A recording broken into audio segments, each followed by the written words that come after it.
Thank you, Consul General.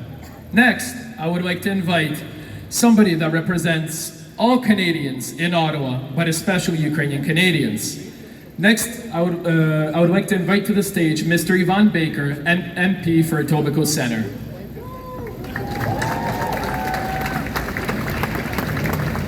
Слава Україні!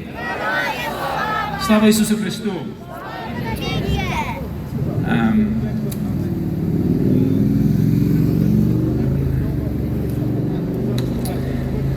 We are all here today because we stand with Ukraine, but I know we're especially here today because of what we saw happen yesterday in Ukraine. It is hard to believe that given the horrors that Russia has perpetrated on Ukraine, that we can be shocked anymore. But I think we were shocked by what we saw yesterday, where we saw Russia target a children's hospital and kill children, kill parents, and actually vocalize that they wish, the Russian government has vocalized that they wish they had killed more.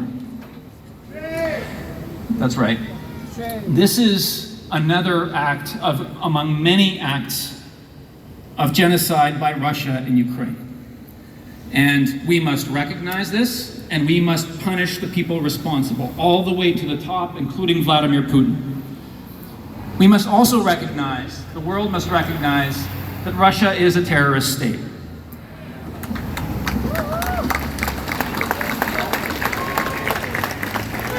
And we must ensure that there is justice for these war crimes and for this genocide. Now look, Ukraine's fight is not just Ukraine's fight. Yes, the Ukrainians are doing the fighting and they are dying.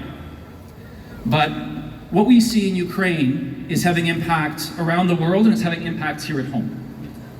Millions of Ukrainians are refugees. Hundreds of millions of people in many parts of the world, especially the global south, are facing food shortages and famine. This is the primary reason for food and energy inflation around the world that everybody pays, including Canadians, at the grocery store, at the pump. And it is a threat to our security and to global security.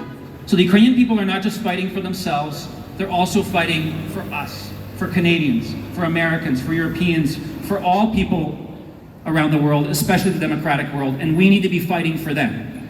Now, the government of Canada has said multiple times that we will stand with the Ukrainian people until they achieve victory. Until they achieve victory. And Canada has taken many steps. We're a global leader in supporting Ukraine. We've provided over $14 billion in aid for Ukraine. But the reality is that that is not enough. And it's not fast enough. And it won't be enough, and it won't be fast enough until Ukraine decisively wins this war, which means that it recaptures every inch of territory, including Crimea and eastern Ukraine, and that it wins the peace. That means that it rebuilds, that there's justice for Russian war crimes, that Russia pays for that rebuild, that Ukraine's part of NATO, that Ukraine's part of the EU, and I won't stop fighting for the government of Canada to make sure that that happens until it happens. So we will continue to fight, we will continue to support Ukraine more and faster until they achieve victory. Because Ukraine's fight is not just Ukraine's fight, it is also our fight. It is also Canadians' fight. If Russia wins, it won't stop at Ukraine. If Russia wins, Europe, the US, and us, Canadians, will be next in defending ourselves from Russian aggression. So every Ukrainian soldier fighting today is one less Canadian who will have to fight in the future. And every dollar we spend today is millions of dollars less that we will have to spend in the future. So let's spend the money now, let's get them the military aid now, let's make sure we prosecute the war crimes and the genocide, and let's work to victory. Працюємо до перемоги. Слава Україні!